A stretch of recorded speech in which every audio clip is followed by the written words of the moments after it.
In this video, I will show you how to delete your Instagram account permanently.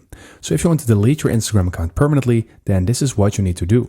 So first of all, we're going to open our Instagram app. So let's go and click on this. And then we're going to click on the profile icon at the bottom right. And from here, we're going to click on the three stripes at the top right. So let's go ahead and do that. And then we're going to click on Account Center. So let's click on this. And then in order to delete your account, you are going to click on Personal Details.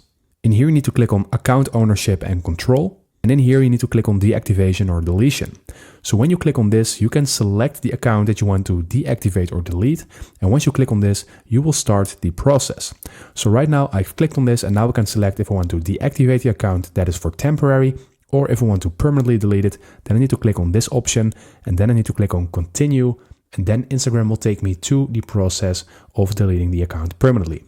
I do not want to delete my account, so I'm not going to click on Continue, but if you want so, you can just go ahead and click on Continue, and then the process will follow itself. So I hope this video helped you out. Please leave a like and consider subscribing, and then I will see you in the next one.